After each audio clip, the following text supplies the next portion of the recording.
Good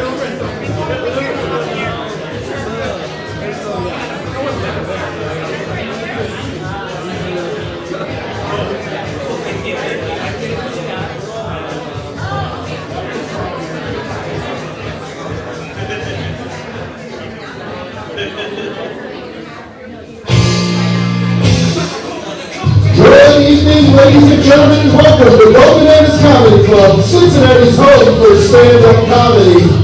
Wednesday night, let me make some noise! Now, you guys can notice around. Wednesday night, let me make some noise, damn it! Alright, folks, looking out before we get the show started, please throw those cell phones on silent. Don't have one convenient to keep that tablecloth down, or you will be asked to leave. But then on the way, make some noise for the Pro-Am band! And please have welcome to the stage with everybody, the very talented Steven. There, everybody!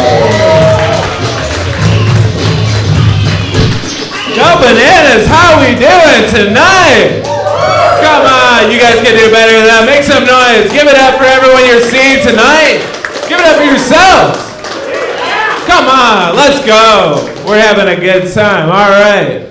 I'm feeling good. I recently got this mustache, and I was excited about it, but it's actually affected my job in a really negative way. I do freelance babysitting. And people don't want to give me their kids. Ma'am, you would give me your kids to babysit, right?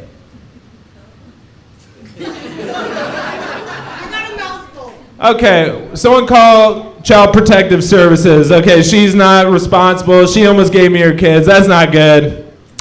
That's not good. But I do know my shit when it comes to these children. You might not know this, ma'am, but you're not supposed to leave blankets in the crib with small babies. It could lead to them suffocating and dying. Learned that one the hard way. No, but I learned this.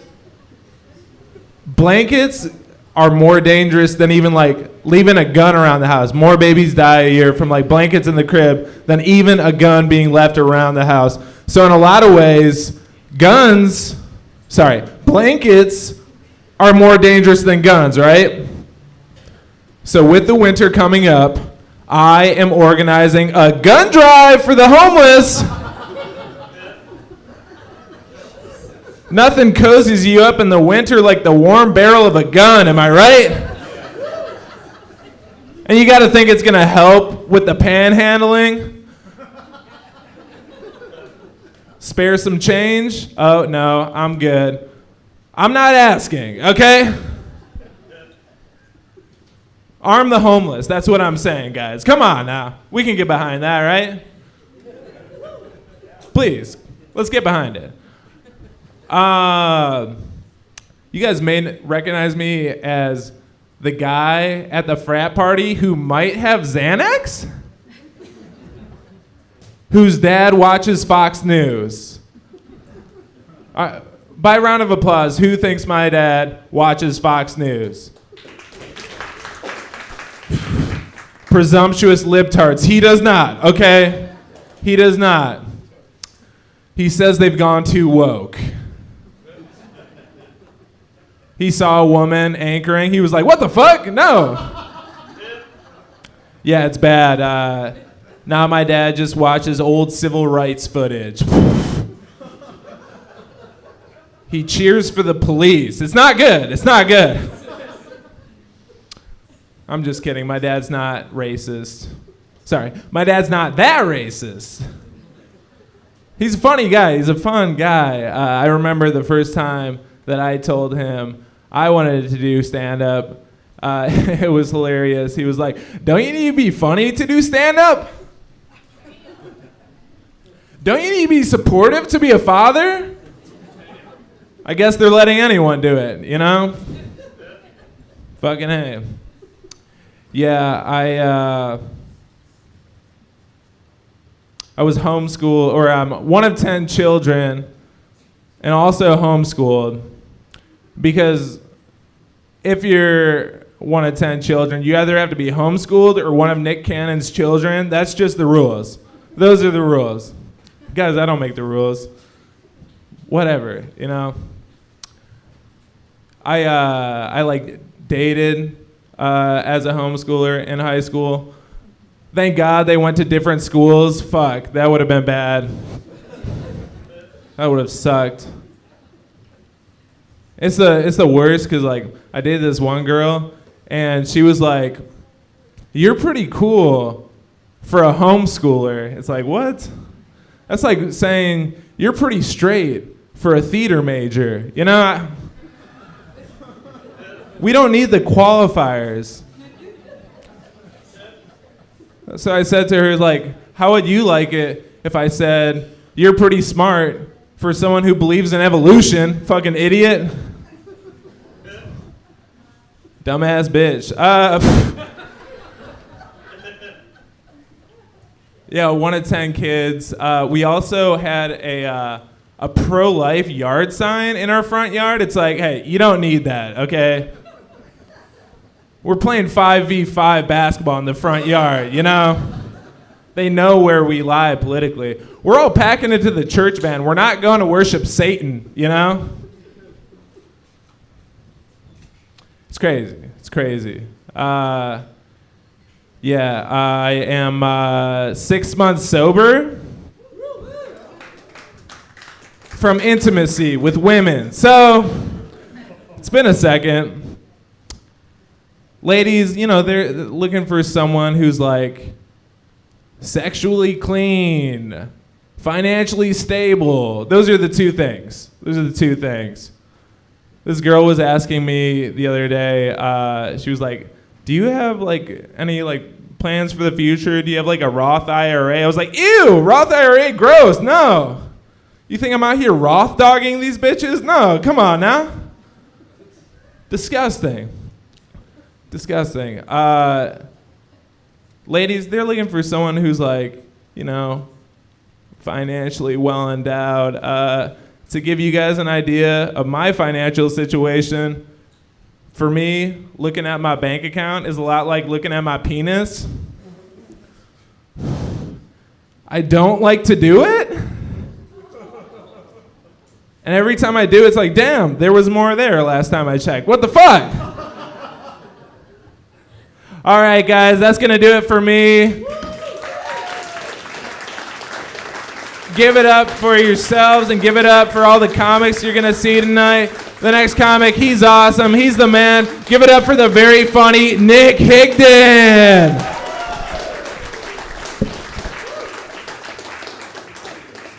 Yeah. And give it up one more time for Stephen Bear, too. Yeah. For Stephen Bear, dude. Give it up for him. You won't let that guy babysit your kids? No? No, that's why she didn't respond. She wasn't listening to it. Dude, I wouldn't let Steven babysit one of my kids. I feel like he would try to smoke weed out of it. You know what I mean? He'd be trying to use like a baby like a pipe.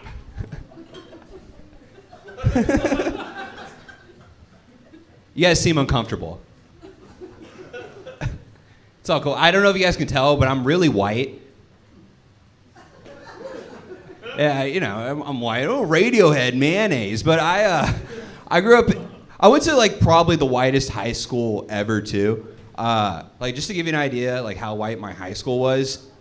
Every year we had 3 or 4 kids become Christian rappers. Like that's crazy. Like here's my thing about Christian rap. The Bible's 1,000 pages. We don't need any more verses, right? Right? Especially written by you. Like, it's terrible. Have you ever seen a Christian rap battle? No, it's not even about. It's just being nice to each other. It's just guys going like, "Y'all like Kevin? Well, God does too. He's going to heaven." Just stuff. Just wild stuff. You're just shaking your head at me. You didn't like that, did you? Satanist. We're all gonna stab her in the parking lot. No. What a wild way to start a show. No, I don't know, man. Christian rap, like, have you guys listened to Christian rap? No? No, well, I've listened to a lot of it. It's bad. Like, it's crazy. It's like the first time I heard it, I was like, what? I thought God didn't want us to be gay.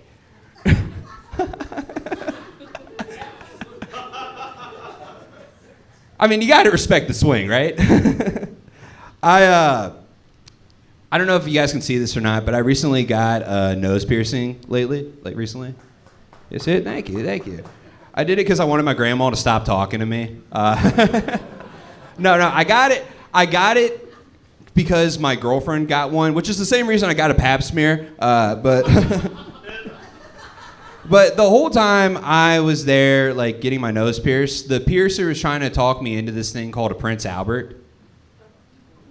Do you guys know what that? Well, yeah. For those of y'all that don't know, it's basically where like the piercer takes like the head of your penis and just like sticks a BB in it. Ooh, don't react like that. It didn't hurt as bad as you think it did. I mean, it's actually pretty cool. My dick looks like it's in Blink 182 right now. I mean, that's pretty cool. That's pretty cool. You guys don't like Christian rap, do ya? That's crazy. My high school was almost as white as this crowd. It's pretty. No, I don't know. I like my brother. So the high school I went to too. My brother, he was like the student manager of the basketball team, right? And they gave him a tracksuit, so he just tell girls that he was the starting point guard, which I think's funny, right? Because like if you see him, he's kind of like shaped like a basketball, which it's just wild to think that he would be the starting point guard. But it's just, man, dude, you guys are so quiet. I promise I'm funny. I promise. I think I'm gonna blame it on this. I recently started smoking weed again. Yeah, it explains all of it, right? Like, it's been a long time. It's been so long that my old dealer's now a realtor. Yeah, I didn't know that till I called him the other day to try to get some weed, and when he told me that he sold houses, I just honestly thought he was speaking in code.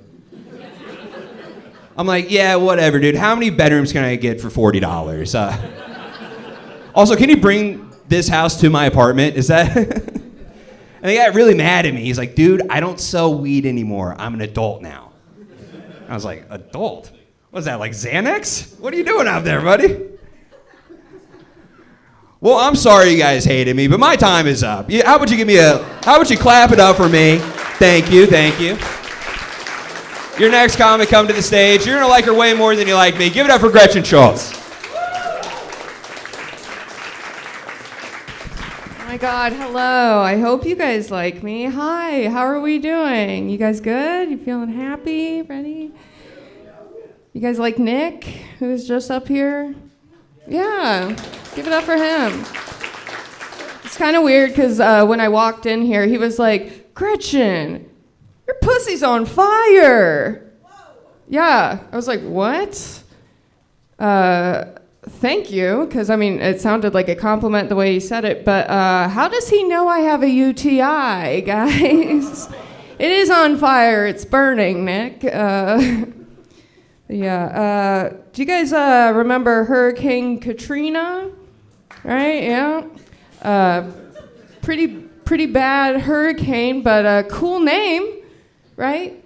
The last hurricane name I heard was Hurricane Nicole. I know a Nicole, come on. Can't we do better than that? I don't know. No Nicole I know has ever gotten wet, so I mean, every Nicole is dry as hell. Like, how can they do that? Like, what's your name, sir? Eric? Hurricane Eric? Dry. What's your name? Sean? Yvonne. That's a wet hurricane. Now, that's a wet hurricane. Yeah. Yeah, definitely. I think overall, though, to, like, keep the names exciting, I think that we should name hurricanes the way that trans people name themselves. You know, like have a Hurricane Zephyr, you know? Or maybe like a tropical storm, huh? How about that one? And yeah, I said a tropical storm. It can identify as whatever natural disaster it wants to, okay? I mean, plus it makes sense, like, most states that have hurricanes are pretty transphobic, right?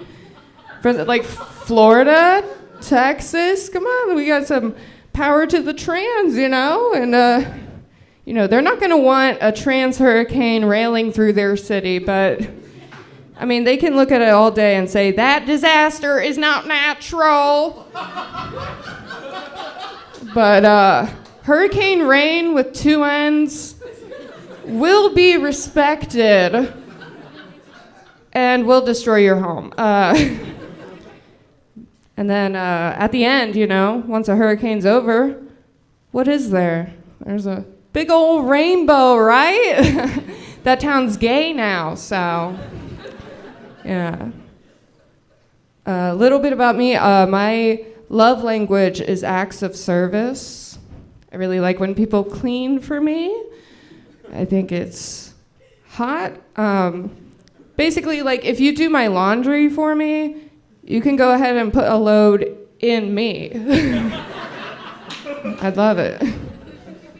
Like, if you do my dishes, that sink is not the only thing that's going to be filled with soapy suds. So is this disposal, guys. Filled right up. I don't use chocolate syrup. I use Dawn dish soap in the bedroom. That's what I like. Have you ever fucked a slip and slide?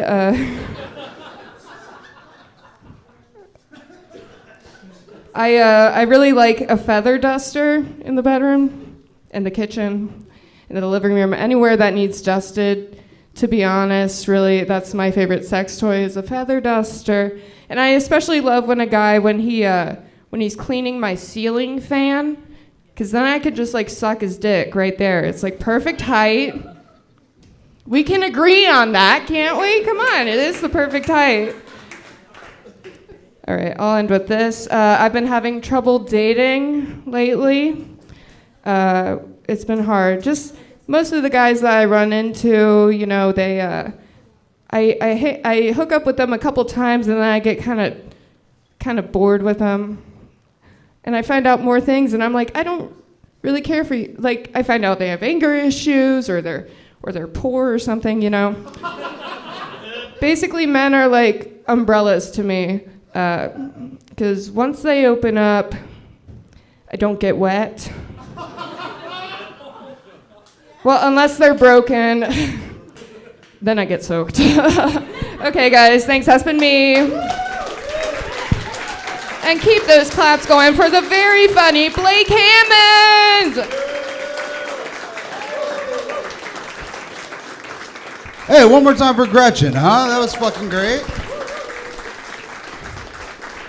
Hell yeah, dude. So I've been putting some fucking stand-up clips online, and people on the internet keep telling me I look like Chum-Li from Pawn Stars. And even if you don't know what that dude looks like, Chum-Li is not a hot guy's nickname. You know what I mean? Chum-Li sounds like a D-list whale at SeaWorld. You know what I'm saying? It's like, oh no, Shamu's sick today. Here's Chum-Li, kids. The only whale that wears a t-shirt in the pool. Here he is, everybody. Chum-Li only eats Swedish fish. It's like... All right, you guys can laugh. Okay, fine. You just hated everybody else. I get it. You need a Republican comedian to come up here. That's just a funny thing to say. Anyways, back to the bit. I was telling my wife that people keep calling me Chum-Li on the internet. And yeah, I have a wife. Sorry, whores. I have a wife. Sorry, you dumb sluts. I do have a wife. I was telling her people keep calling me Chum-Li, and she was like, "Baby, you look nothing like Chum-Li from Pawn Stars." Chum-Li lost a bunch of weight. He looks great. I was like, "This is why I don't make you come, bitch." That and I don't know how, but whatever, dude. Fucking fuck her, you know what I mean? You guys are cool. You guys are gay. But you don't have to be. You can pick it up.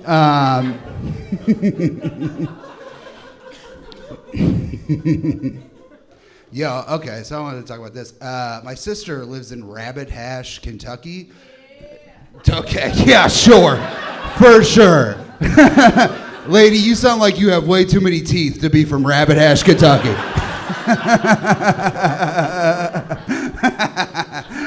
Damn, I'm funny. That's crazy. Yeah, my fucking dumbass, no teeth having sister is from Rabbit Hash, Kentucky. And I don't know if you guys know this about Rabbit Hash, but every 4 years they elect a dog as their mayor, which sounds like the plot to a shitty sequel of Air Bud. You know what I mean? It's like, oh, coming this summer, Air Bud, Oval Office, like some stupid shit like that. You know what I mean? But I think a fucking dog politician rocks. You know, like, I think all fucking mayors should be dogs. Because the scandals would be way more fun. You know, like, you remember Rob Ford, that mayor that got in trouble for smoking crack? Like, that's bad. But, like, our mayor got in trouble for eating cat shit. Like, that's so much fucking better, you know? You guys don't like this. You guys don't like this new fucking cool bit. You don't like it. I'm still going to do the rest of it. I fucking think, dude, this is the part that's really funny. I think that America should have a dog president for 4 years. That's what I honestly, truly believe. I think it would turn down the temperature of the country. I guess it's like 28 dog years, but that would be cool. But I think it would be good. I think it would still be political, though. Like, liberal dogs would be like, we need to ban all fireworks. And then conservative dogs would be like, yeah, they banned fireworks in Chicago. We see how that worked out, you know? They're shooting off M80s every weekend. There's like a fucking conservative dog in Texas. He's like, we got to build a fucking invisible fence down here. All right? These chihuahuas are flooding our country. The liberal dog's like, we got to get these puppies out of the cages at the border. The one thing both dogs agree on is that they're gonna ban NASA, because I don't know if you guys know this, but space is a vacuum and dogs fucking hate vacuums. So yeah, I'll fucking take the clap. Hell yeah, dude. That's a good joke. If you guys weren't being dipshits, it was really good. If you weren't being the dumbest motherfuckers on the planet, it was a really great joke. I'm being mean. I'm just kidding. Okay, I'll end on this. Rand's laughing. Hey, did you guys watch that show about that famous foodie who died? What was it called? Dahmer. Dahmer was fucking wild, man. Netflix put Dahmer in the LGBTQ category. Which is fucking crazy, man. That's like putting Pearl Harbor under celebrating Asian heritage. It's like, all right, that's good to it for me, everybody. Thank you so much. Hell yeah. You guys are almost a crowd. Fuck yeah. This next guy is super funny. Be nice to him. Laugh loud. Ty Cosby, everybody.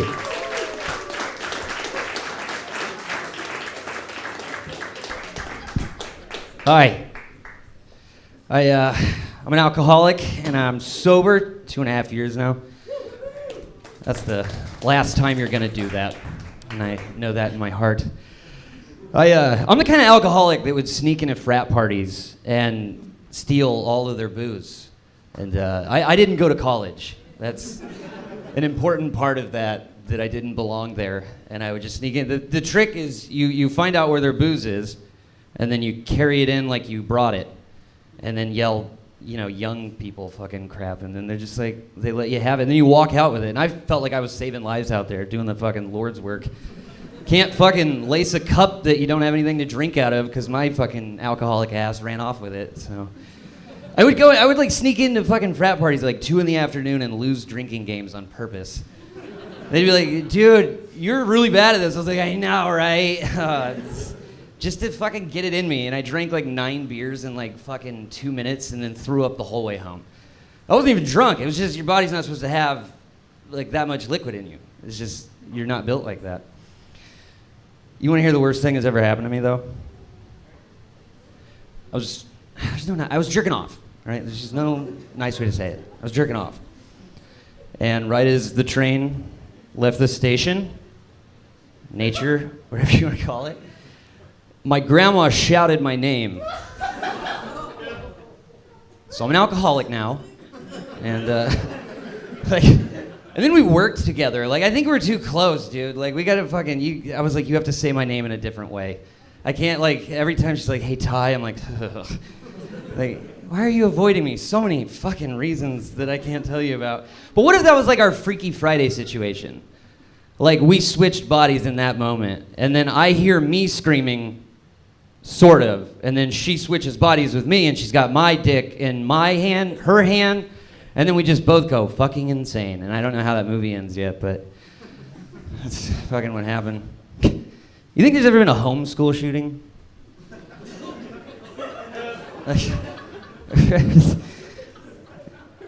Yeah. There's not even a joke to that. I just like saying that. Because you know it's not the kids doing it. It's the parents. It's like my girlfriend, she's got 3 kids, and it's hard, and I can see it. And her 13-year-old is an asshole that I'm desperately trying to bond with because my dad wasn't around too. Like, let's all fucking play catch, dude. I'm fucking in. And yeah, this is my first time here. This is fucking fun. This is a great place. Like, I'm excited to be here. This is a good crowd. I'm used to like 4 people, so any more than like 4, I'm like, look at this stadium. Whoa. This is fucking nuts. Like, you know, when you're making people at Walmart laugh and then leave feeling sad about yourself. And you just want to whip yourself like that pale guy in the Da Vinci Code with the fucking thing. Like, why did I do that? Like, fucking, why did I talk about Patsy Cline for that long? Jesus Christ, like, what the fuck is wrong? Also, I got a dry mouth right now, and that's not because of marijuana or nervousness. I was, like, hard exposed to asbestos, like, earlier. And the worst part is, I'm not going to find out about that shit for, like, another 10 to 40 years, I found out, so... I don't really know what to do with that. That's, like, new information to me. So every time I get, like, a chalky mouth, I'm like, that's step fucking 1, isn't it? I got that dry-ass mouth. God damn it. So if I get pulled over on the way home, I'm from Indiana, I'm just going to tell them I was exposed to asbestos. I don't know if that's going to help or hurt me. I don't know. Have you guys ever been to the Cincinnati bus station? That is not a person that's ever been to the Cincinnati bus station. It is a shithole. It's the fucking worst place ever. And there's always just a woman screaming Kevin for some reason. Kevin! Kevin! I'm like, are we reenacting lines from Home Alone? What's fucking happening? And I go to the urinal to piss, and then just over my shoulder, out of my peripheral vision, I just see a dangling bracelet. And I hear over my shoulder, yo, bro, you want to buy some jewelry? And I like turn around, I was like, I can't believe I have to say this, man, but no, I don't want to buy your bathroom jewelry. You sure, bro? It's from Kentucky. I'm like, is there like fucking blood diamonds in Kentucky that I don't know about? Like, who's your market, dude? And me, Kevin! Meanwhile, Kevin's fucking dead. His pale, slumped over corpse is, he overdosed in the handicap stall like an hour ago. And anyway, I'm Ty Cosby. That's my time, guys. Thank you very much. Give it up for this next comedian who's much better than me, for sure. Mark Chalafu, everybody.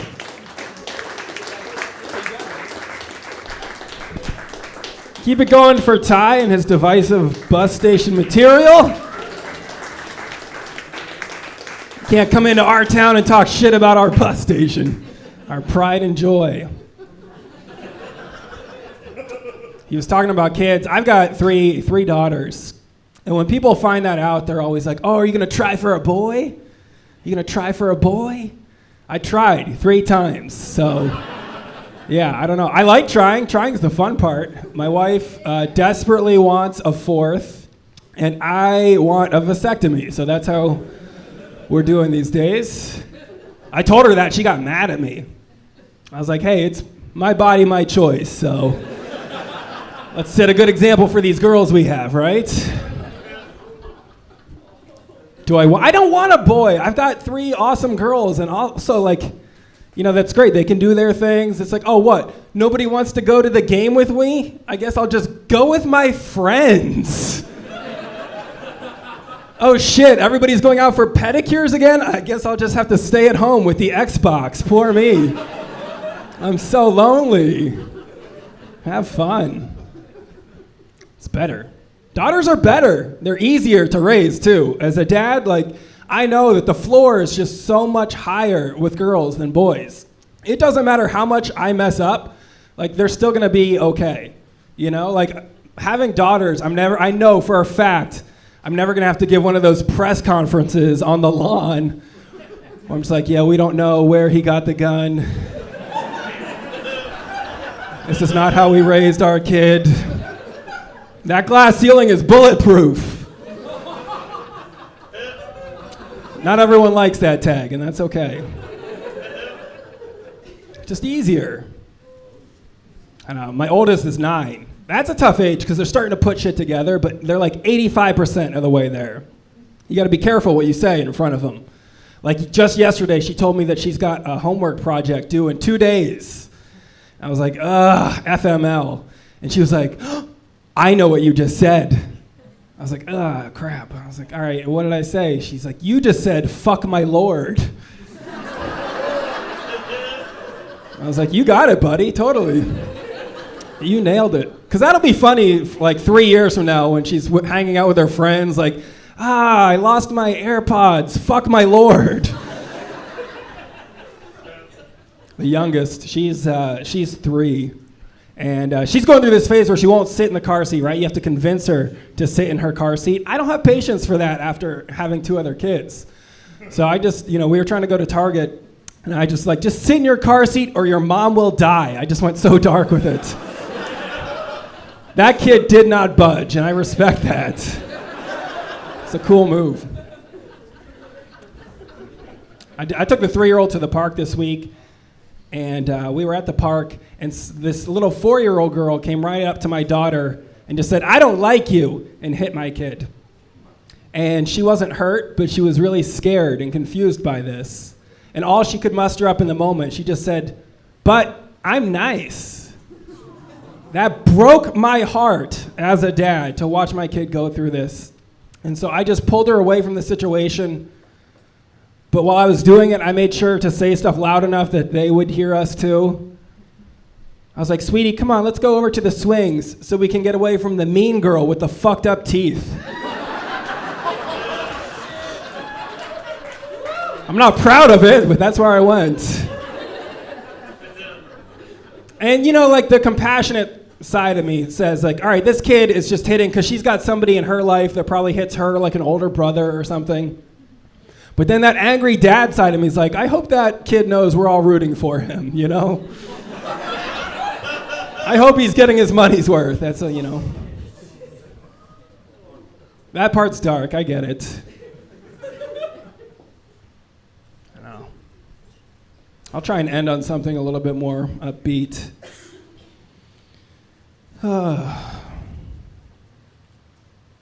Okay. Oh, this happened to me recently. I got stuck in the drive-thru at Starbucks in one of those dumb pay-it-forward things. I just can't think of anybody who deserves a free drink less than somebody in the drive-thru at Starbucks, It's the hubris that kills me, that somebody's just like, yeah, here's an 8-step latte order, and I would also like to pay an extra $3 so I can feel like a hero, Oh, you need a name for the cup? Why don't you just put Mother Teresa on it? I don't understand the mentality of somebody that gets up there and they're like, I feel like doing some charity today. And the barista's just like, tip the barista, tip the barista, tip the barista. Nah, I've got a better idea. Free coffee for the Tesla behind me. That would never happen at a McDonald's, right? Here's how this would work at a McDonald's in my head. I would get up to the window, I would pay for my food, I would pay for the guy behind me. I would get to that next window, get my food, show them the second receipt, and then drive off with his food too. That guy doesn't get a free lunch. He gets a life lesson. There is no free lunch, so fuck that guy. All right, are you guys ready for your next comedian? Please make a lot of noise and keep it going for Timothy Maynard.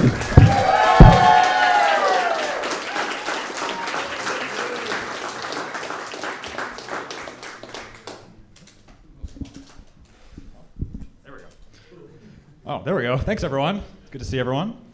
Everyone's doing great. I love watching people perform, love watching comedians.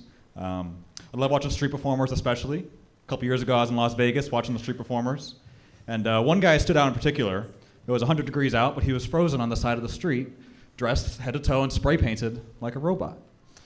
I was like, wow. I gave him a couple bucks, and he started to dance. Gave him a couple more bucks, kept dancing. A couple more bucks, kept dancing. I had a great time. I got pictures with him. I was laughing. He thanked me. It was wonderful. It was wonderful. Then it all came crashing down, because as I went to leave, I looked around us and turned around, and there was a homeless guy in a wheelchair watching the whole damn thing. And he was pissed. And I don't blame him. I'd be pissed too. I was making it rain on Mr. Robot while he slowly starved to death. I did feel bad. I felt really bad. And the voice popped up in my head as like, you know what, Tim? You should do the right thing. You should give him a couple bucks. It would go a long way. It would make his day. You have the money. Do the right thing. And then another voice popped up and said, you know what? No matter how much money I give that guy, he's not going to get up and start dancing. So I kept it moving. Thanks. I do try and do some charity work. I work in an orphanage from time to time. I volunteer there, and it's not nearly as bad as they make it sound on movies or on television. They are pretty nice. The place I volunteer at actually has a game room, which I was surprised to see. They have a game room with like those Oculus Rift virtual reality headsets. I was surprised. But I tried it on. I could see what the kids were doing. I thought it was incredibly cool. It was really impressive. It felt really realistic. I thought it was cool. I know the kids love them, because even if it's virtual, and even if it's just for a few minutes, it really did seem like they had parents.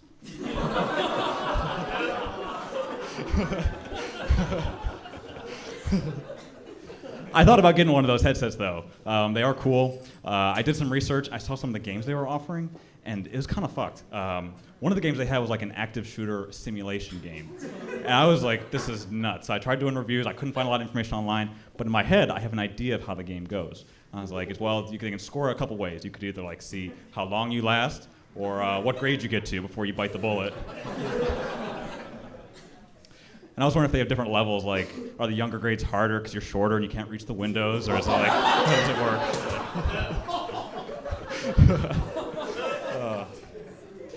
It is fucked, though. The violence, the gun violence, it is terrible. What I think is more fucked up is that fact that it keeps happening and nothing's ever done about it. Like, nothing's ever done. We can have a conversation about what you think the causes are, what you think it's the guns or social media or, violent video games. I don't care what the cause is. What you gotta do? You gotta do something.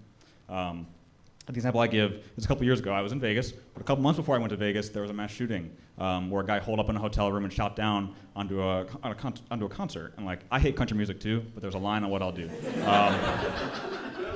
But it was tragic. It was tragic. And I went to see like, what did they do in the aftermath? What did they do to, they pass any laws? What were they doing? And the only thing they did, they lowered the price of the fucking hotel room. Like, I checked. It was like, wow, $250 a night, $350 a night, $450 a night, $50 a night. It's like, well, this is an easy choice. I figure with the money I'd save, I'd just hire one of those like Elvis guys to come in and like cleanse the room or something. But if you're pissed about that joke, I got two things to tell you. One, I just told you how to save a lot of money when you go to Vegas, so you're welcome. And two, I ran this joke by a friend of mine who actually survived an active shooting. And he laughed. He thought it was fine. He thought it was funny. At least that's what I think he was trying to say. He's really fucking hard to understand now because he just barely survived the shooting. It's still kind of touch and go, but at least we know what we're getting for Christmas this year. Enjoy the Oculus headset, buddy. So better luck next time. You guys have been great. Thank you all for coming out. I appreciate it. It's my first time doing this. I appreciate the support. That's wonderful. Keep it going for the next guy. Very funny guy, Carter Duggarty.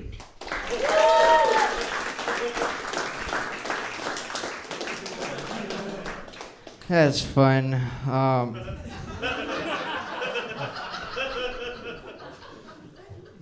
You guys are naughty.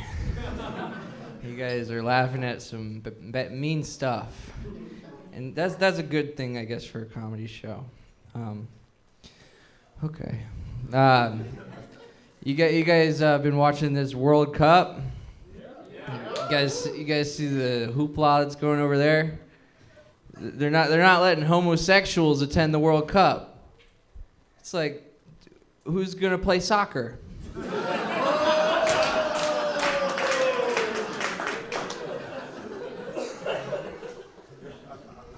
Okay.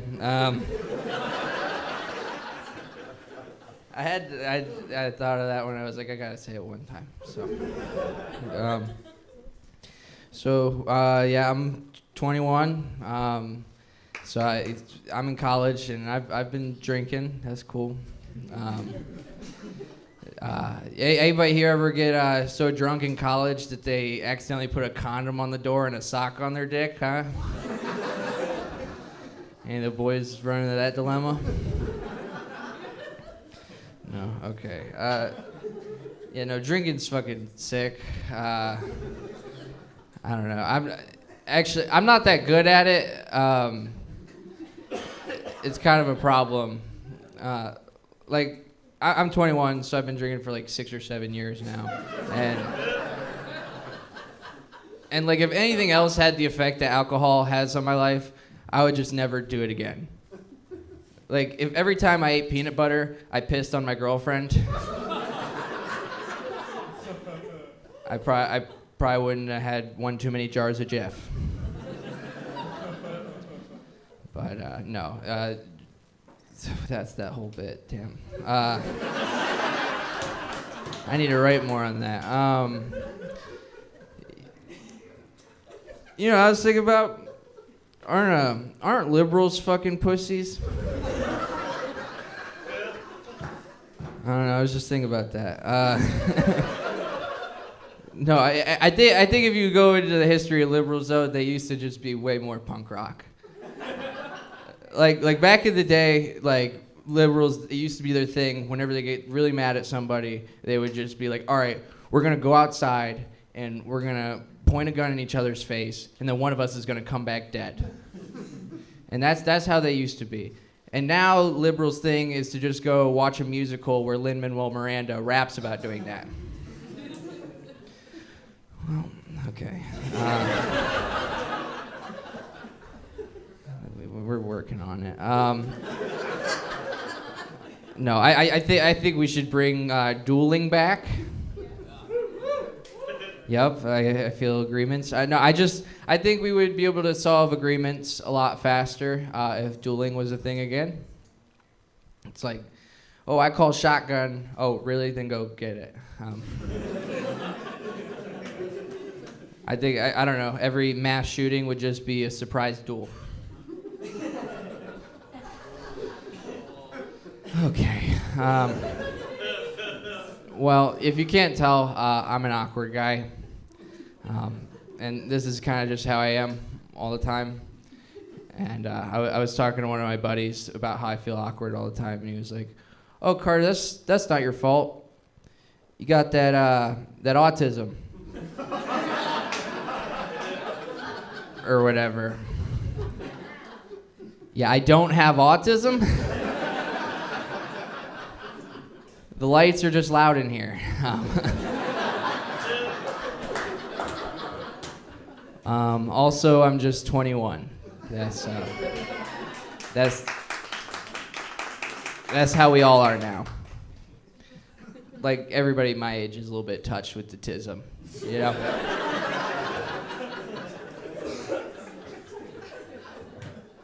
Like autism is my generation's herpes, you know. Just assume you have it. And keep fucking. Okay. Guys, that's going to be my time. I've been Carter Doherty.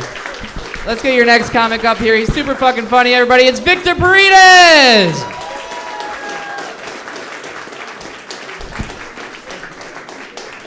Hell yeah. Keep it up going for Carter, everybody. One more time for Carter. Yeah. Awesome. So pleasure to be here. It's my first time. Yeah, thank you. Thank you so much. My name is Victor Paredes, but depending on the situation, I will change the pronunciation for my benefit. Yeah, for example, when I'm applying to scholarships for school, I'll tend to pronounce it Victor Raul Paredes. Yeah, that's a joke about affirmative action. And you're all going to hell now. Congrats. Yeah.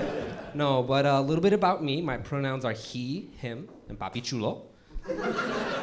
Thank you. Thank you, thank you. I feel very brave. But no, I realize, folks, we're in a very divisive time, a divided country, and so what I'm about to say next might be a little upsetting to some people, particularly in contrast to the men and the women in the room. But you seem like a good crowd. Are you ready for it? Is that okay if I continue? Okay, all right. So in my personal opinion, men that don't like eating pussy are kind of like little boys that won't eat their vegetables. Right? Yeah. To those men, shut the fuck up. Eat up. It's good for you. Yeah. And ladies, just know that if your man is not getting the job done, there is a Mexican out there.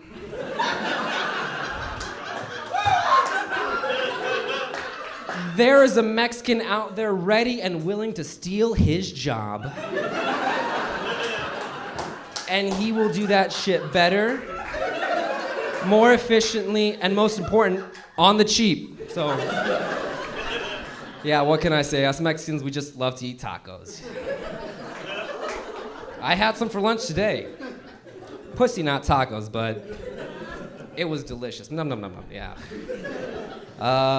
Speaking of white people, no transition. Speaking of white people, I am dating a white girl, which was planned. Yes, thank you. 100%. Yeah. Why not join the winning team? Am I right? You know how the old saying goes: if you can't beat them, fuck them. So, yeah, me and my girlfriend, we don't have sex. It's actually like reverse colonization. Yeah, sometimes I'll be hitting it from the back. I'm like, this is for my ancestors.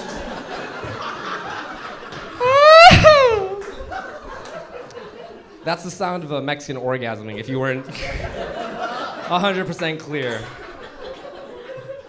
But yeah, no, my girlfriend is very white. She's so white, in fact, that when we first started dating, my credit score went up by 20 points. So that's fantastic. I highly recommend it. Yeah, no, what else can I say about my girlfriend? She is older than me, which means that she's a rescue. Yeah, no, adopt, don't shop. That's what I always say. My friends, when I broke up with my ex, they're like, you should get like a new younger one. And I'm like, no, I want to give an opportunity to the older ones for a good home. You know what I'm trying to say? And she's fantastic. She's perfect in all the ways, except that she isn't. For example, she's only got like two major red flags that I see right now. Her first major red flag is that she finds me most attractive when I'm wearing my former landscaping uniform. Okay, you all felt that too, right? That's not just me. Yeah, no, I could be wearing like a suit and tie and nothing, right? But as soon as I put on like a bright yellow mulch-stained t-shirt, she's like, Papi chulo! And then her second major red flag is that she can't see any of my red flags, which is concerning because I am 100% trying to get her pregnant. Yeah, no, I've started replacing her birth control with Smarties. It's not worked because she's not a fucking idiot. So I haven't managed to get my girlfriend pregnant, but she is eating the Smarties, which means not pregnant, but I have given her diabetes. So, yeah, that's disappointing. Either way, she's not getting away from me. But yeah, her second red flag, she can't see any of mine, which is concerning because I'm a comic, right? And I don't like it when she watches other comics perform. Sounds weird. I know it does. The other day I came home and I caught her watching a John Mulaney special and I'm just like, you whore. All right, folks, that's my time. Thank you so much. My name is Victor Paredes. Folks, we've got a fantastic continuation of our show. Please help me welcome our next comic, Dennis Piper, everybody.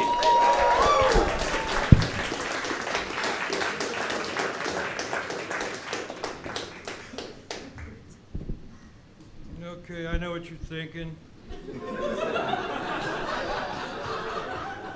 How the fuck is this old man awake this late at night? I am on some powerful narcotics.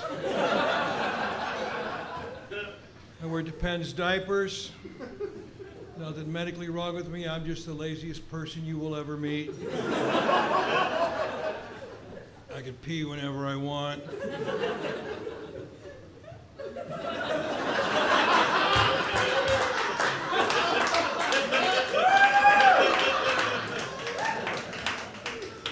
Kind of nice. At my age, that happens about every 17 minutes. Like a miniature Halley's Comet. Oh, God. You guys have a nice Thanksgiving? Yeah. I don't care. Mine sucked ass. Thanksgiving used to be, we'd go out to dinner at a restaurant. People could get that shitty fucking cheap ass bird meat if they wanted. And I could have a nice piece of prime rib or a lobster or something nice. You know, goddamn turkey, cheap ass fuck. The cheapest goddamn meat in the butcher shop. Somebody invites you to dinner and that's what they fucking shove in your mouth? Fuck you!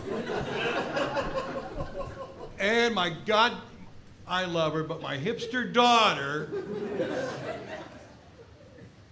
fucking Eli's daddy, it's smoked turkey. Fuck, I'd rather smoke weed, you know? I mean, I was high as shit and it still wasn't any good.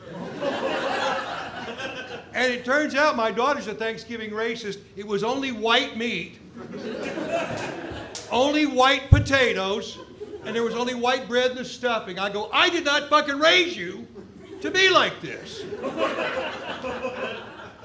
And you know what? No gravy. I'm going, why? Because it's brown? The fuck? We got barbecue sauce. Fuck barbecue sauce.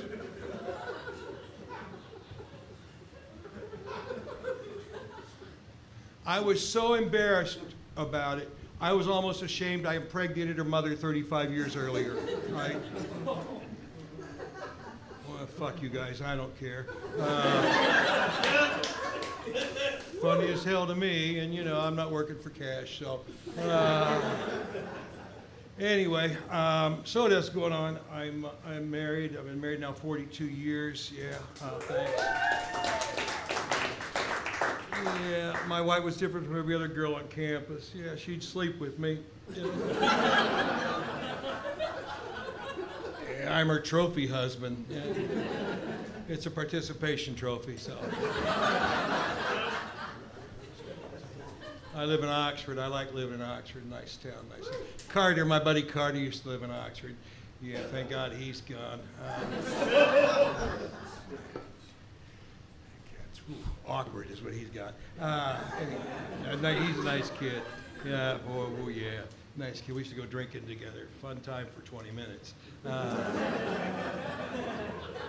He'd have two. We'd both pee our pants. He'd have to go home, and I go, get a fucking diaper, you moron. Anyway, so I drove here from Oxford. I hit a possum on the way here, and I think I killed it, but he could have just been messing with me. You know. No, it's hot.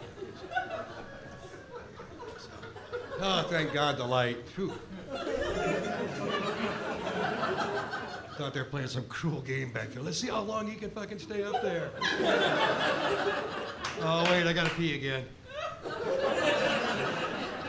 we're good. I love you all. You guys are nice people. Let's sleep with one. I gotta tell one joke. I have a really great day job, so don't worry about me. I have a great day job right now. I sell chicken wings at cockfights. You're damn right they're fresh. Yeah. Sure, the bone is broken. Come on, who eats the bone? Not my old lady. Snuck a dick joke in there on you at the end. I'm Dennis Piper, that's my set. Thank you.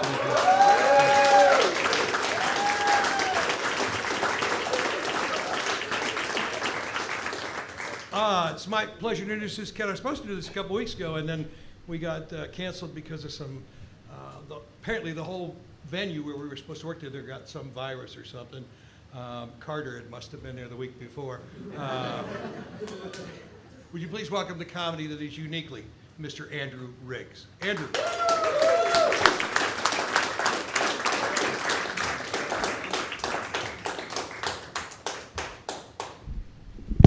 Howdy, everybody.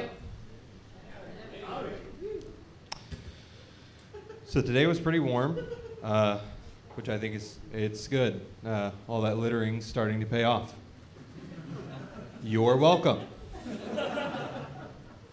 I assume that we have some fans of alcohol in the audience. Let me hear it if you've ever had alcohol. Yeah, same here. You guys ever been driving so drunk that you start to understand roadblocks? You're like, someone should step in. A lot of people, they say, like, the worst part about alcohol, hangover, right? That's what most people traditionally say. I think it's the amount of cocaine that I have to do every time. It's like for every one shot, you get addicted for 7 years and end up at an open mic or whatever your ratio is. So the roadblocks, I completely understand. Like I was saying, government sometimes does useful stuff. I know that you all have seen the signs in cul-de-sacs that say deaf child. We have one that says autistic child, which are both kind of saying, don't talk to them.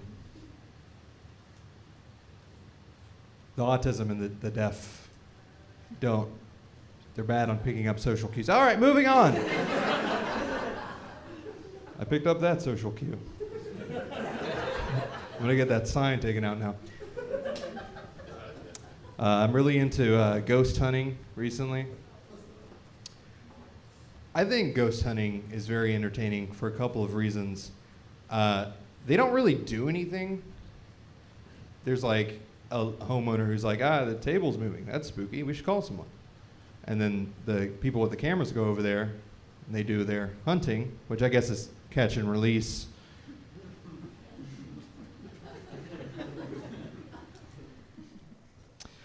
All the old ghosts, they died in some fascinating way.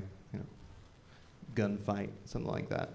Everybody that's ghost hunting after my generation is going to have to deal with a lot of fentanyl ghosts.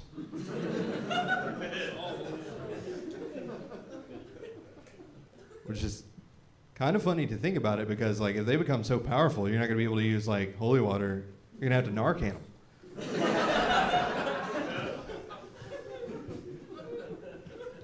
them. You know, like, the ghosts, they always do something, like, related to their death. Like, Johnny, he was stabbed to death, so that's why he moves the butcher's block in our kitchen. Becky thought she was doing cocaine at a party. So she keeps stealing the copper out of our dryer and writing, "Can I get a ride to Lowe's" on the wall in blood.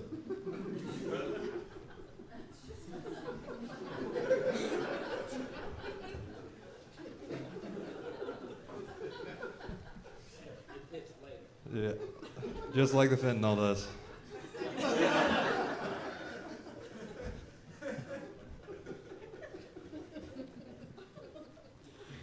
Oh, I'm married. Any of you all been through a divorce? None of you. That's surprising. All right. Me. There you go. Don't let her get your stuff. Just fake your death. I don't know. Don't care. Yeah, that's great. A lot of people, when they find out that you're married, they say, "Don't you know that like 50% of marriages end in divorce?" Yeah. So one of the things that ends it. The other one is death. I like being married for a couple of reasons. Cute couples activities, you know, pumpkin patches. We did the one chip challenge. I don't know if you guys are familiar with that. I'm going to tell you. So basically you eat one tortilla chip that's hot enough to take the fucking paint off a Dodge Neon. Your throat starts to feel like, I don't know, JFK's head. An hour later, your asshole tap you on the shoulder. Say, "Hey, bud, I didn't forget what you did back there." You're about to take a shit hotter than a $2 pistol. Taking the kind of shit that'll lower your neighbor's credit score. 2 weeks. You were shitting for 2 weeks? That's a medical thing. I don't know. Good luck to you and your bowels. I've been Andrew Riggs. Still haven't recovered. When you guys get home, pray for this guy's asshole.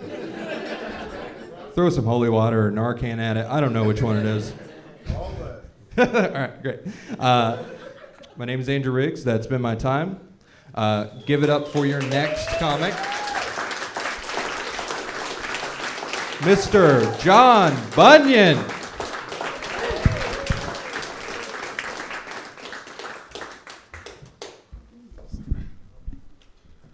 Man, it's another old guy that's going to start ranting to us. Come on, you're in Montgomery, Ohio. You had to expect to see some old white men there. Some of you might be intimidated seeing a big old white man right in your face. Might be afraid I'm about to rob you of your voting rights or your reproductive rights.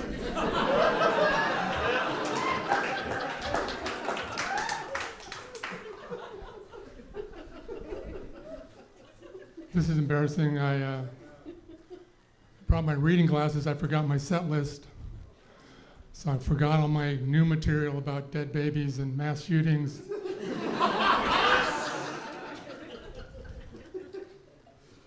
I will tell you this, that when I fix a ceiling fan, I just reach up and fix it.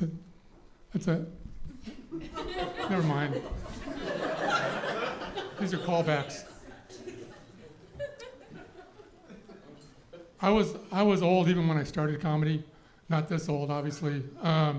The gap between me and the younger comics was a lot smaller. You know, I could hang out with them, and you know, they kind of saw me as like a father figure, in the sense that they had no respect for me, and they wish I'd stop trying to hang out with them. I would hear them talking behind my back and go, "This guy is old. Like it's like he could be my dad." And I would turn around and go, "Yeah, I could be your dad. That's what your mom told me right before you were born." Ha ha.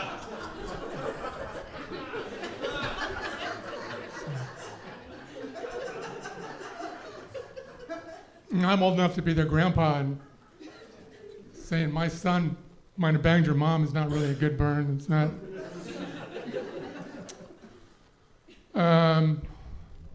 Similar to Dennis, I've been married 43 years.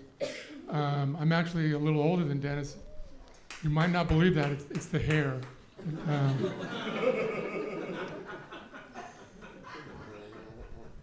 But I've been married 43 years, and you know, things change. I mean, your relationship changes after number of years. It's hard to keep things going, but we're still good. This is where we're at, basically. It's like me and my wife. If it's late at night, one of us is standing there in our underwear, going, "Hey, you want a piece of this?" It's leftover pie. That's where we are. That's what.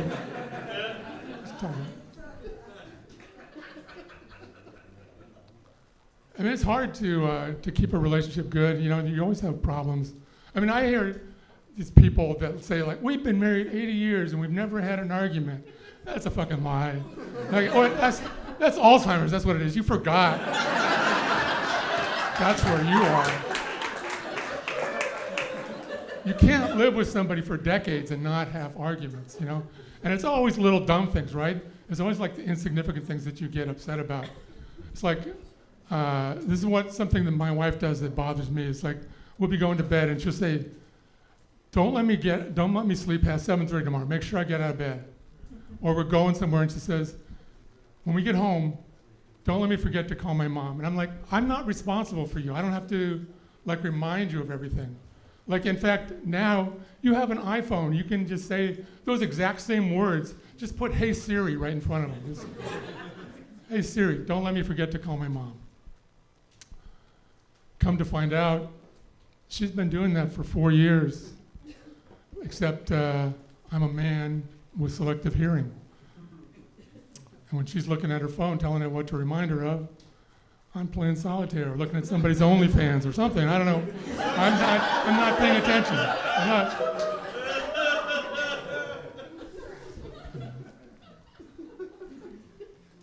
Sometimes when you've been together that long, you really don't want to necessarily talk to the other person. You don't need to talk to the other person.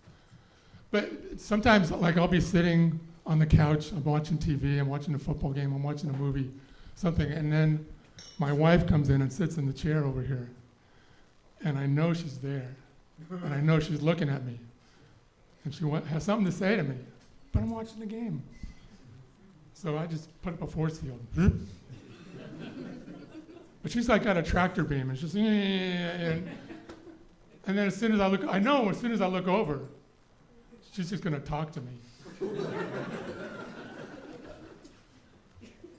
So I'll look over, and she says, I just need to talk to you for a minute. And which is better than we need to talk. We need to talk never works out good. I just need to talk to you for a minute just means I need to listen for a minute. Which we've already covered. I don't do that very well. It's not my superpower. So she'll tell me something, and I'll go, yeah, and then I'll forget. Because that's what men do. Women remember everything. You know, you'll be arguing. Remember that time in 1978? I said, don't forget to take out the trash. And you said, I won't forget to take out the trash. And then you forgot to take out the trash. Well, that's what women do.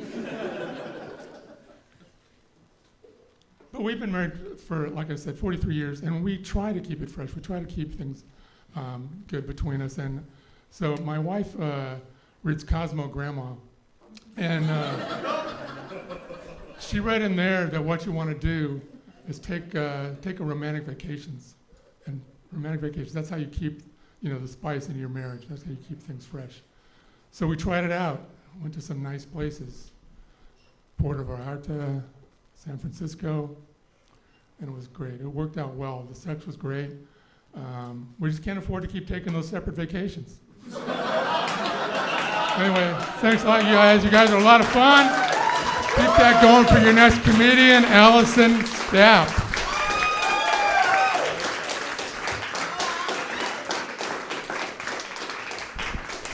Keep it going for John, guys. Oh yeah, that was a lot of fun. I needed that. Not gonna lie, kind of in a weird mood today. Found out earlier today that someone's been using my photos to catfish people, which I was excited about, truthfully, until I found out they weren't trying to get dates. They were just trying to get a job at Half Price Books.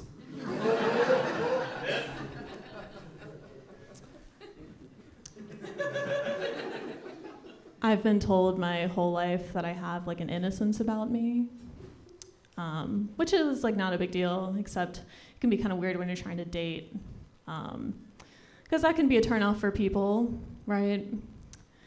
But I'll give you an example. I was talking to this person, and they just flat out asked me, "Are you into pegging?"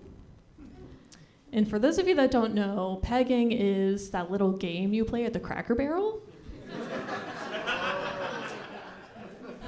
You know the one I'm talking about? The little triangle with the pegs, yeah. And so I replied, and I was just like, yeah, actually, I love pegging. I peg my entire family almost every Sunday after church. And I guess that was just so, like, innocent and wholesome that I never heard back from him. So, don't know why.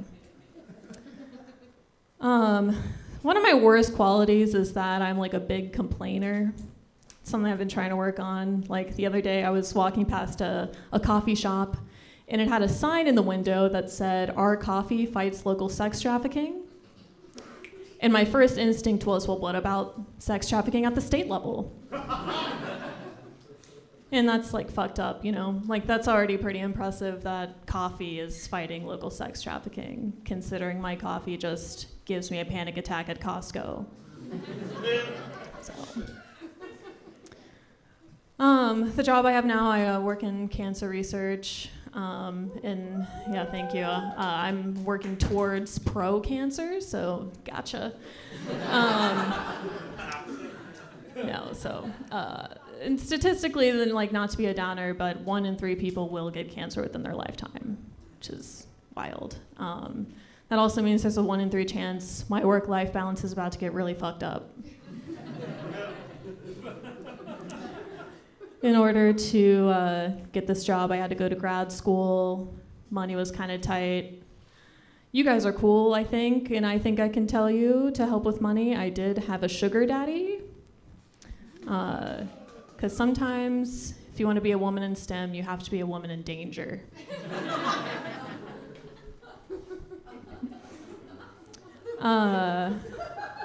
Things didn't really work out between us. He was a great person, all, but I think the problem was that he was on the Spectrum Internet Executives Board, and that's my provider. So, kind of a conflict of interest, I thought. Because it's just like every time he didn't get what he wanted, he'd be like, I'm going to take your internet away. And I was like, you're not my real dad. It was like a whole thing. Had to call it quits. I always miss him this time of year, though, with Christmas and all. Like, it just brings me back to memories of, like, going to the mall and then sitting on the mall Santa's lap to make him jealous.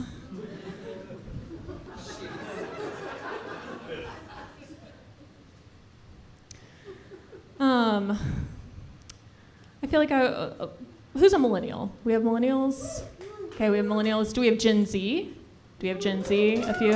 Okay, pair up, fight, okay? I feel like I'm kind of in between, because I was born in 96. So, like, I'm not quite millennial, not quite Gen Z. But people always say if you can remember certain historical events or, like, things from the early 2000s, late 90s, like Blockbuster or 9/11, you're probably erring more on the side of millennial.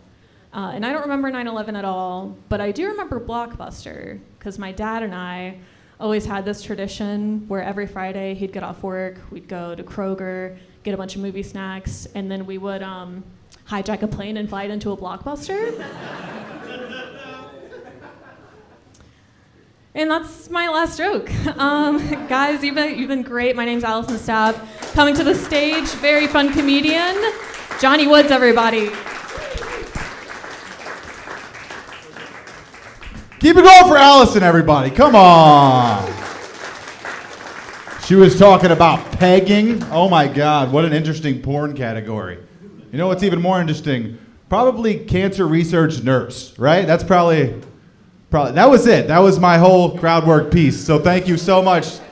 It's fantastic. You guys ever read the comment section on Pornhub? Anybody? You guys ever been there? Yeah, they give you useful tips, sometimes suggestions. One time I was reading it, and it actually said, rest in peace, right? I realized that the girl had died, and I was like, oh my God. Does this make me a necrophiliac right now? She's been my favorite actress for like 2 years, so I should probably finish just to get closure though, you know what I mean? Just like one last time. I don't watch her videos anymore, but when I see them, I still blow her a kiss in acknowledgement. Rest in peace, Cherry Poppins. All right, this is it's a true story. This is getting off to a rough start. We're just getting silly. You guys like I like being a stand-up because you get to be silly. You know what I don't like is when people take their job too serious. You know anybody who takes their job too serious? Anyone? By round of applause. There we go. Yeah. Cool. My friend's weed guy's like that, you know? We called him the other day to get an ounce of weed. He shows up in 30 minutes with a bulletproof vest on and a grenade on his belt loop. I was like, this is overkill, okay? Obviously. But he had some really good weed. We settled on something called Amber Alert. It had me searching for my inner child for like 45 minutes. At one point, I got so high, I thought a helicopter landed on my house. Turns out I just left my shoes in the dryer, so it's a buzzkill. Cool. You know what I don't like? Those weed wizards, those pot professors. Those guys always throwing around words like indica and sativa. I'm like, stop it, dude. You know which one gets me the most messed up? Hybrids. Yeah, because even a dude at the weed store doesn't know what he's selling you. Like, what does this do? He's like, it's up in the air. Right now, just on customer reviews alone, it's like at a 60-40. But maybe you can call us later, and it might change. Some people can't sleep. Some people go into a coma. This one guy just started speaking Mandarin after he smoked it. I was like, Chinese? He was like, oranges, just straight citrus. Whatever, I don't fucking care. Cool. I'll tell you guys a true story about my Cash App profile picture. This is a true story. It's a naked selfie of me on a white furry rug. It's a true story. The funny part is I only use it to buy weed for my friends, so I like to write things in the description like head or dinner just to throw off the police. Now it's crazy. There's a 50-50 shot my guy's gonna get busted for prostitution any day now. They just kick in his door like, put the weed down, buddy. We know what you've been doing all over town, and frankly, we're disgusted. So make sure he brushes his teeth before you bring him in for any further questioning. Cool. I like weed, but it gives me the munchies, and I'm trying to watch my figure. I know you're already having a hard time telling whether I'm a skinny person who's letting himself go or a fat person who just started working out. So it's cool. Just watching my weight. I like to eat healthy. The bad part about eating healthy, it costs 3 times more than regular food.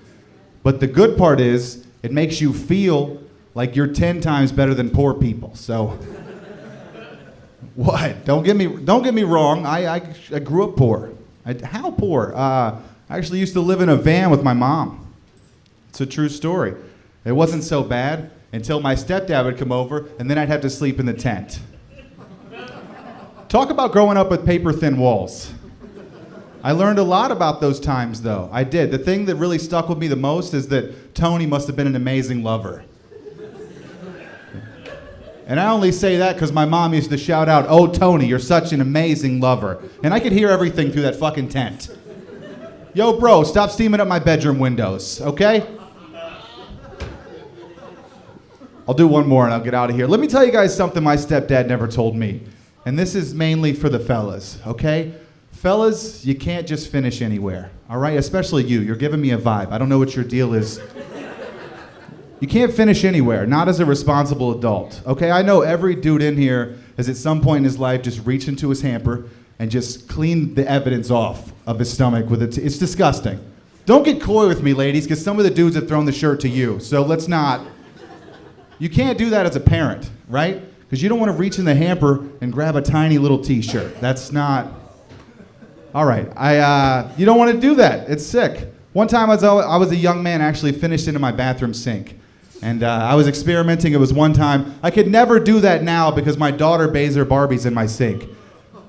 What if there's a murder? The police come in, they're like, listen, we've been looking around. Forensics said that everything in your hamper is covered in semen. And there are these little footprints that start at the bathroom sink and they lead all the way back to that dream house. Now, I'm pretty sure we got a suspect. She's 10 inches tall, Caucasian. She may have oceanfront property in multiple locations. We're going to have to take this bitch down. All right, guys. I've been Johnny Woods. Thanks so much. Put your hands together for your next comedian, Spencer DeMonkey, everybody.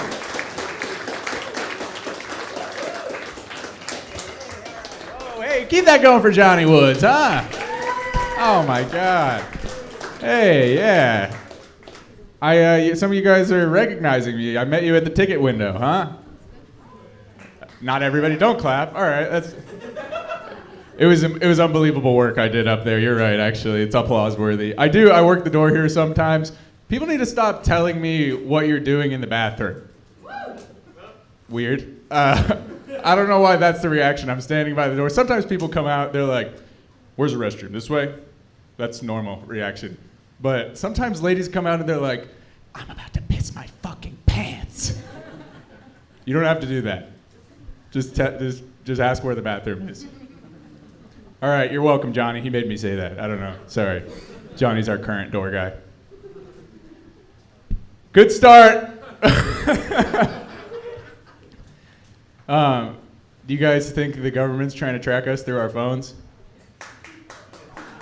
Just clapping for everything I've done so far. You do? No, I was asking them. Sorry, it doesn't matter. Anybody can chime in. Actually, I don't give a fuck anymore. Yes? Yes? All right, anybody not? All right, we all agree. The government's tracking us through our phones. My dad thinks the government's tracking us through our phones, but he doesn't know enough about technology to think that.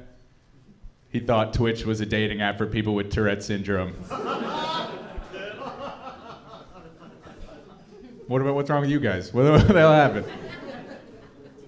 Yeah, man, he really doesn't. He's freaking out about the tracking thing. He's like, he found out I have Find My iPhone turned on. He's like, Spencer, you got to turn that shit off. You got to turn it off right now. All right, they all want our data. The CIA, the FBI, the ATF. Like the ATF. He's like, yeah, you know, the Alcohol, Tobacco, and Firearms Bureau. They're after us. I was like, that's kind of crazy, man. I didn't even know that was a government agency, you know? That just sounds like a hillbilly's 3 favorite things. All right? Like on the first day when they were picking their jobs, that guy shot for the fucking moon. You know what I mean? They're just sitting around at the president's house, the White House it's called. Just like George Washington's there, he's going around. Probably a lot of the first presidents were in the room. George Washington, John Adams, John Quincy Adams, James Monroe. Just racking my brain for presidents. Grover Cleveland? No, that's later. All right. What if I spent the rest of my set saying how many presidents I could say? Presidents. All right, sliding a stool very loudly in the back of the room. Sorry, here we go. George Washington's the president. It's the past. He's asking everybody what they want their jobs to be to start the government. And then the fucking ATF guy's in the back of the room. He's ready. He's like, I could do cocaine and fucking hookers. They're just like, hey man, this is the government. Why don't you rein it in a little bit? Pick something more important. He's like, how about guns and booze and cigarettes all at the same time? Yes, thank you. That's what we're talking about. That's the foundation of a country right there. Yeah, I mean, I feel like if Alcohol, Tobacco, and Firearms gets to be one, then I'm going to start my own government agency called Weed, Pizza, and fucking Hanging Out.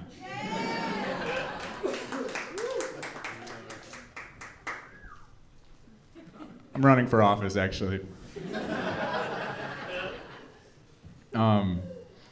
I try to work out. I'm not like a gym rat, but I try to do it every now and then. Just try to be in shape. I thought that's something everyone agreed was like a good thing for a person to do. Yeah, I thought that. I went on a date with this girl, and she came over to my place, and she saw my workout equipment on the floor in the corner, and she went, "Oh no! Don't tell me you work out." You know, when I say workout equipment, I'm just talking about like a pull-up bar that hangs on the door frame. You know what I mean? She walked in and acted like she saw me jacking off to P90X. Like, it's not what I was fucking doing. I don't do that. I jerk off to workout girls on Instagram like everybody else. I do get a lot of workout girls on Instagram. How come they're always doing workouts named after countries from the Soviet Union? You guys fucking see that? They're like Bulgarian split squats, Turkmenistan lift. What the fuck is that, you know, for when your horse falls on you? Yeah, dude, but that girl's not into working out. Like, what other healthy, positive things is she not into? You know what I mean? She comes out of the bathroom, she's like, did I see a fucking toothbrush in there? Like, if this kid doesn't have any crack in the drawer, I'm just gonna get the fuck out of here. This is too weird. All right, guys, well, this has been fully weird. This is my time, though. Thank you so much, everybody. Yeah. All right, and let's keep that going right now. Make some noise, everybody, for Justin Thompson!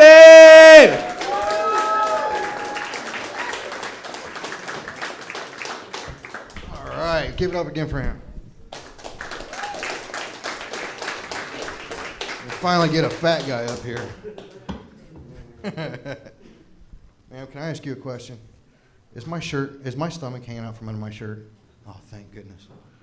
Thank you. And I had to ask because, let's just be honest, I can't see down there. No, I had to ask because there's 2 things that every fat guy worries about on a daily basis. One is your stomach hanging out from under your shirt, and farting when you get up from a chair. That's social suicide right there. Now, let me get this out of the way. I am a clean comic. I just heard every butthole all at once. A couple of you guys are going to have to get the seat cushion removed from your rectum. That was awesome.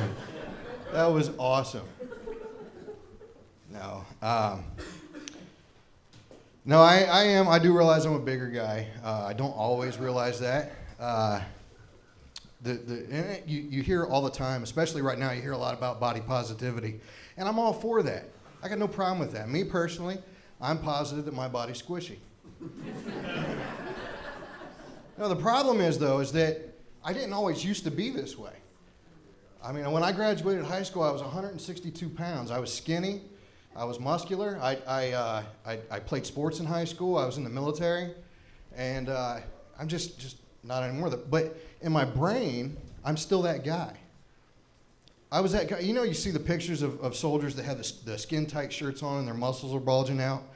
That wasn't me, but but I was at one point in time. I was buff enough that my tattoos actually look good. The problem is, and again, in my mind, I'm still that guy. I can still do what I used to do 20 years ago. And I'll give you an example. I was watching basketball a couple weeks ago with my son. And I thought, you know, I can still do that. So I told my boy, I said, hey, get your ball. Let's go outside and play some ball. About 10 minutes later, I'm huffing and puffing, and I'm wheezing, and I'm trying not to pass out. And I said, hold on, buddy.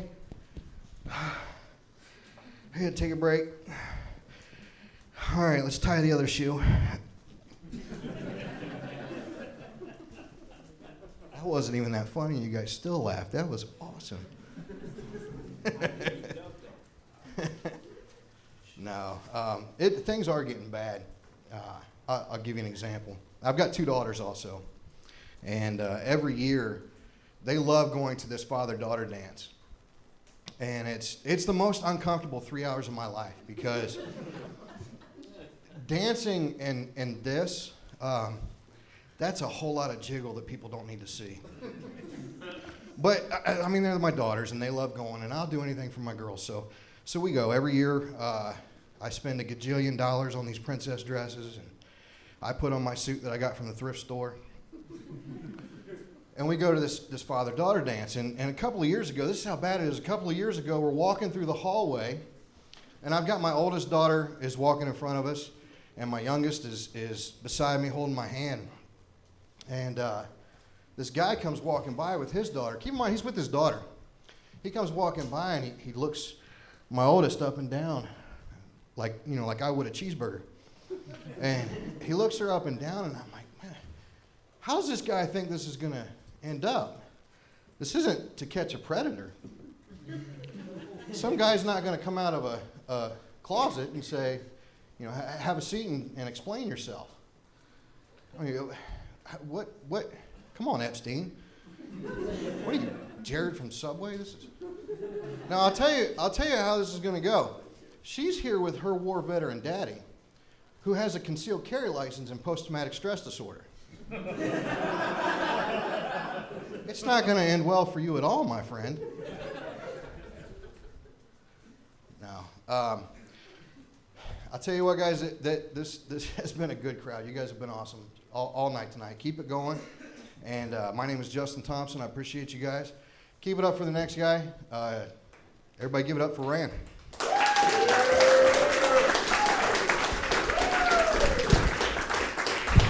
Back in there. One more time. Shut up, asshole. One more time for Justin Thomas, everybody. Clap your hands, lady. Good Lord. Clap. My God. Didn't clap once. You all right? Well, act like it, man. There we go. Only him. Nobody else clap. Hello, guy who's me, sitting at a table by himself. It's good. Oh, God. Yeah, Blake was right, actually. Fuck this whole side of the room. How about that? Bad audience. Bad. Did everybody in here just get into a fight before they walked in? This lady's fucking arms are crossed. Are you okay? You've had a whole bottle of wine on a Wednesday. Act like it. Jesus Christ. What are you guys, all librarians that don't smile? What the fuck is wrong with you?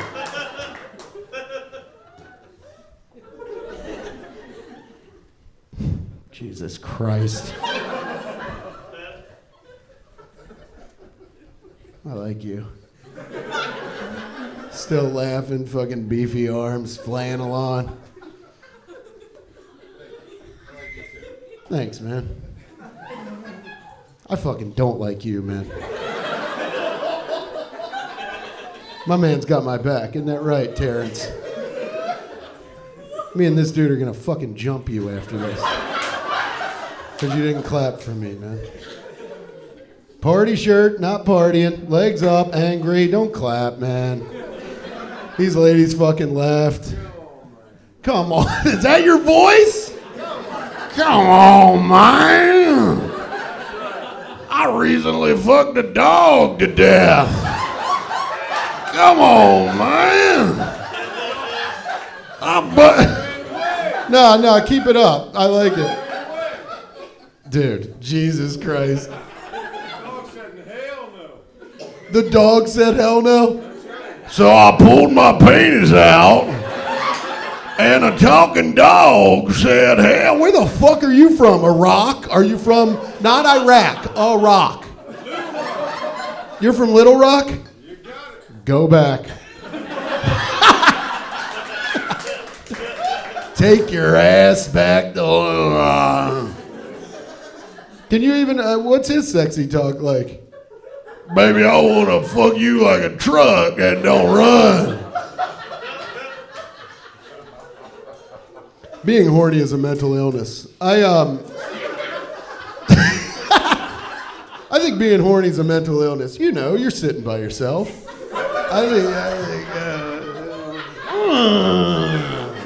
Fuck you, lady. No, having no fun. All right, good. I'm just kidding. I'm not that mad at you, dude. I'll tell you this, and I'll only tell you once. I am mad at you. My little brother, he married a British lady. Wow, culture. He married a British lady, and he hasn't been home in 3 years. So I'm like nervous for Christmas because he's coming home. And I swear to God, if he looks at my mom and he's like, "Did we leave out biscuits for Santa?" I'll fucking kill him. I'm gonna turn into a Republican at Christmas. You're like, "You don't talk like that in this country." I'm turning to you. Gosh, I was dating this girl around Christmas time a couple years ago. Wow, I've had sex. A couple years ago. Yeah, that's right. I fucked her. I'd fuck her. Well, excuse me? You're still talking about fucking dogs, hillbilly? She wasn't a dog. She was a human girl with a pussy. She was reading a book about plants. She was white, and she was reading this book about plants, and she came into the room and she goes, "Babe, I just read," and she came in the room so fast. She goes, "Babe, you want to know what I just read?" And I said, "What is it, sugar pussy?" Don't act like you don't have pet names. I said, "What is it, sugar pussy?" And she goes, "I read that if plants are potted in the same room, that they can communicate. Isn't that crazy? I wonder what they're saying." I was like, "It's probably pretty fucked up. It's Christmas. They can communicate. There's a 7-foot-tall giant in the corner that's like, 'Help me! Help me! I know you can hear me. My name's Douglas Fir, please. They took me from my family. They put a skirt on me. Help me!'" All right, that's enough out of me. Sorry, lady. Fuck everybody else. I'm gonna bring up your next comic. Keep clapping now, nasty. He's very funny. His name is Corbin Lamaster, everybody.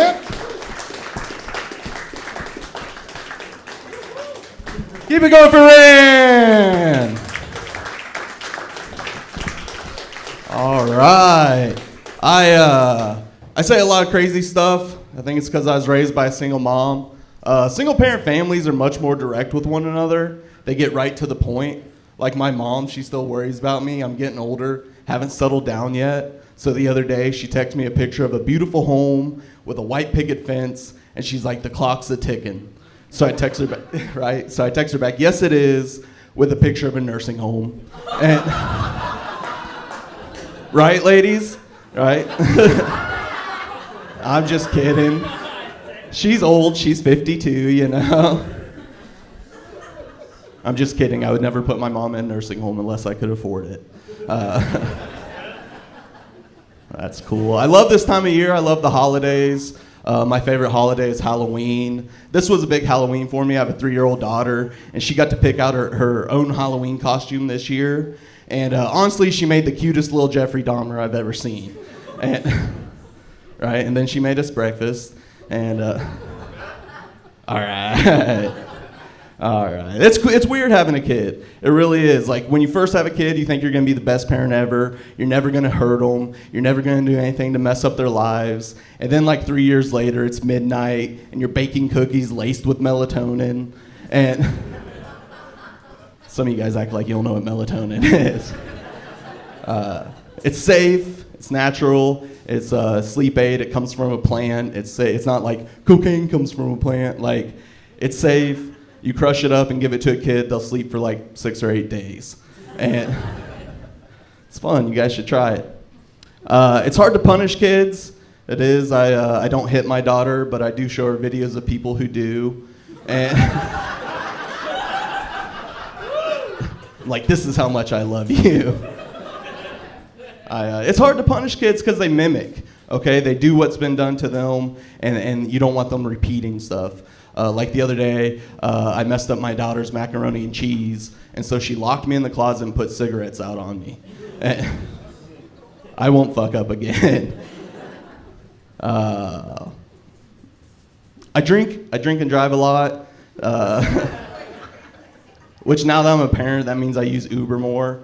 Uber's great when you're a parent and drink and drive, because like one touch of a button, somebody else takes your kid to preschool.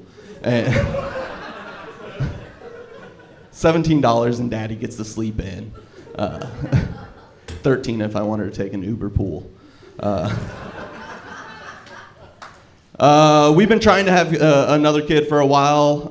My girlfriend, she's pregnant. This is the 3rd time she's been pregnant this year. And I guess it's true what they say. You can't get lucky every time. And that was a miscarriage joke. All right, we're moving on. Fuck that joke. Holy shit, I have not been sleeping well lately.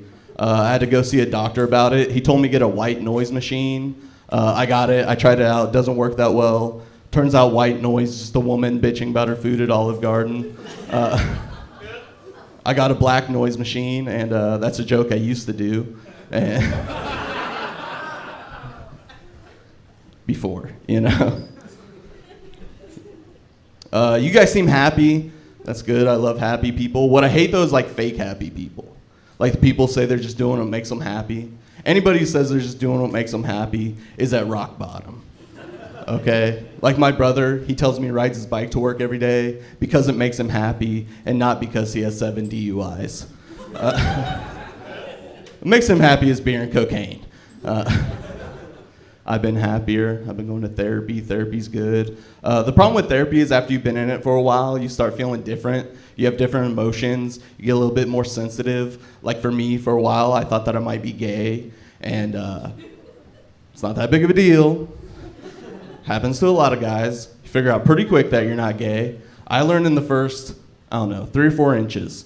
And I'm still depressed. Just for a different reason. They wanted to put me on antidepressants. I didn't want to take them. They're supposed to be bad for you. Supposed to be bad for your body. A friend of mine told me I should try mushrooms because they're better for you. Okay, except for they're not. Like, you can't go to work on mushrooms. I went to work on mushrooms and my boss was like, Corbin, you have to head home. We fired you 3 years ago. All right, we'll get out of here. The internet's crazy. I think the internet's out of control. I've never seen the internet crazier than it is right now. Like, I never thought we'd look back at 2 Girls, 1 Cup and be like, man, those are the good old days.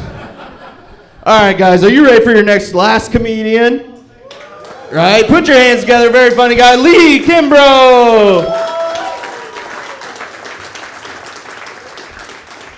Thank you, Corbin. Keep it going for Corbin. Everyone else you've seen tonight.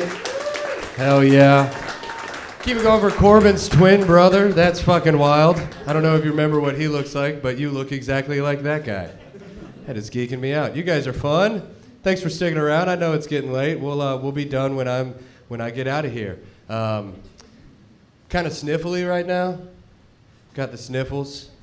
So I went to Kroger and I bought some fancy Kleenex. You guys know about Puffs Plus? Puffs Plus, they're Kleenex that already come with lotion in them.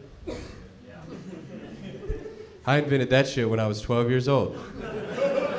They stole that from me. That seems fair that a big corporation would steal my young idea, you know? What's next? Nike presents socks already filled with my young cum? Where does it end?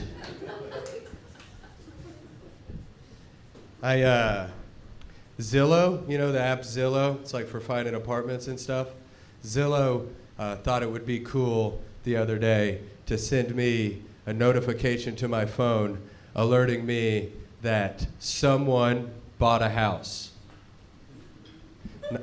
Not someone I know, just someone out there bought a house. And that feels really shitty of them to do, because they know my search history on Zillow. Like, what part of searching for 0 bedrooms makes you think I can buy a fucking house? I clicked roof optional once. And you think I'm just gonna put a down payment down? Yeah, they didn't need to do that. That would be like Tinder sending me an update to my phone that someone got a blowjob. Like, it's none of my business, but now that I know, I'm kind of annoyed. You know, gang? Been going to the sauna a lot recently. I love the sauna. We got any hotheads in here? Fair enough, I'll live longer than all of you. But the sauna rocks. I love the sauna. It gets your heart racing. You don't even have to move. It's like cocaine. It's great. I like going to the sauna just because it's me and then all very old men. Like 75 plus. I love old people. They're wise. I do. I love old people. And it's just me and a bunch of sweaty old men covering our little parts with a tiny towel. Except it doesn't work because the towel comes down to about knee high. And their balls are about ankle high. So it's really not doing the job, you know? It doesn't work. The old guys in the sauna are wild because they are just fucking barely hanging on in there. It is crazy. I gotta keep my eye on them, dude. It is straight up dangerous what they're doing in there. I go to the sauna, I thought I was gonna get some wise advice from a sage or a mentor, and I just end up being a lifeguard in a hot room. Just keeping an eye on them, man. The sounds that they make are so wild. It's like the old guys in the sauna are in there microdosing death. They just want a taste. They're like, well, they took my keys and they won't let me drive, so now I get my kicks by cooking myself in a public oven at the YMCA. The sounds they make are so wild. I was in there the other day, it was just me and one other guy. It was 180 degrees in the room. He's sitting there. I can't tell if the heat is like actively shrinking him or not. He's just shaking and staring off in the corner like he sees an angel. And just through the mist, he just utters, "No!" Like, dude, who are you trying to stare down, bro? That is not an angel. It's 180 degrees in here. You're a bad guy.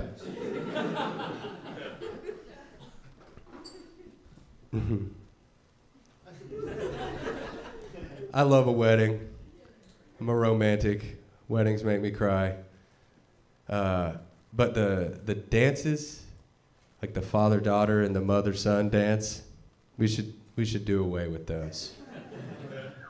I don't know, it's just like you gather all of your friends and family and then you just have to go out there as a parent and dance really bad in front of all of your friends with your kid. And it would be weirder if you danced really good with your kid. You're just out there with everyone and you're like, come on, Mom, grab my ass. Let's get into it. Move your hips, Dad. The dad's out there dancing with his daughter. He's $20,000 in the hole. It's like he lost a fucking fantasy football league. Did he lose a bet? All right, man, you owe your kid 20 grand and now you gotta go dance like an idiot in front of all of your friends. Yeah, dude. I bite my toenails. I do. I bite my toenails. It's a little fact about me. I saw my cat doing it one day, and I was like, that's tight. I'm going to try that. I love my cat. And I don't know, it is a gross thing to do. I say it up here, I see most of your faces, you're like, that's disgusting. And I get it. But a lot of people are like sexually into feet. I just like to chew on my own, you know? It's harmless, dude. And I was doing it one time, I was sprawled out on my bed, just...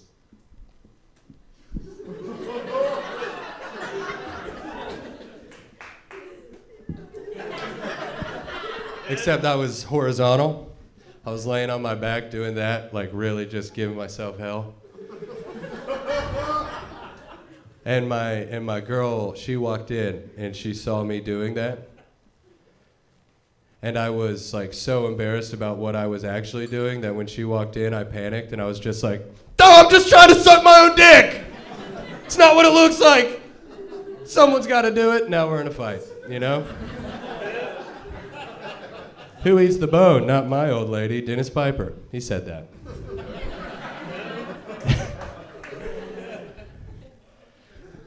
The sauna today, I went to the sauna this morning, and I like to couple the sauna with a cold shower afterwards. And because Joe Rogan is just like my doctor, I guess. And so I go and I hit the cold shower after the sauna. And it's kind of uncomfortable because I'm just sitting there in this like group shower, only separated by a tiny little shower curtain. There's just a ton of old men around me, and then all you can hear from my shower stall is me just going.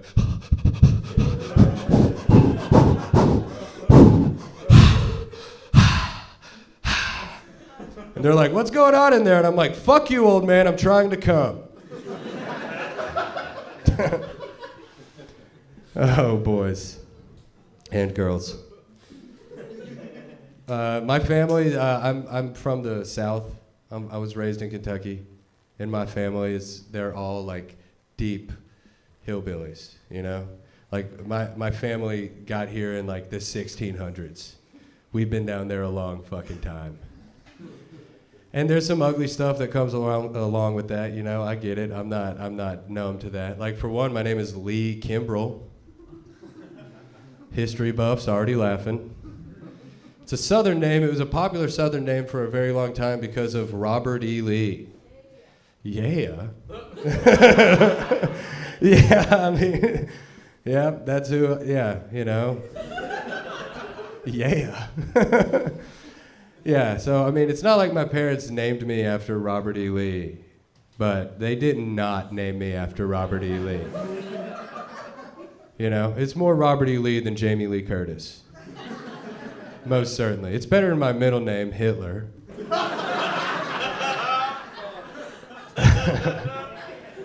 That's me. Follow me on Instagram, Lee Hitler Kimbrell.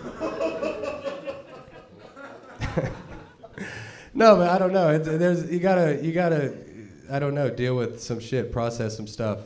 I just found out recently that my great-great-grandfather was in the KKK. My GGG was in the KKK. And that's not great. That sucks to learn. But when I was 23 years old, I taught at an all-black high school while I was prematurely losing all of my hair. So I paid my reparations, okay? Those little fuckers got me, man. I shaved my head. I just succumbed to it and shaved my head over winter break, and I came to school, and then they just started calling me Mr. Cancer. Every day I walked in, it was just like a Def Jam comedy show. They were just losing their young minds.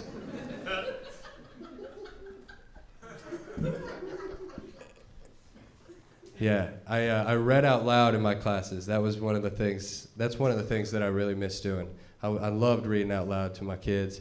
They were in 9th grade, and I would read aloud and do the voices and do all these silly act outs, and we'd really have a good time. And we read this book called Kindred know if you know about it. It's a great book. It's about a young woman who gets sent back in time, young black woman sent back in time through some sci-fi mishap. And it's like during slavery times. It's a great book. Happy ending. Sad middle. But the N-word is in there a lot. And I had to read it out loud. So I asked all my kids, I was like, what do y'all want me to do? I'll just not say it. I'll just say the N-word. We can come up with something else. And 6 of my 7 classes were like, it's fine, just say the N-word. No, like not say it, but like say the N-word, you know? But then one of my classes was like, fucking with me? And I was like, what do you guys want me to do about this, situation? And they were like, say it.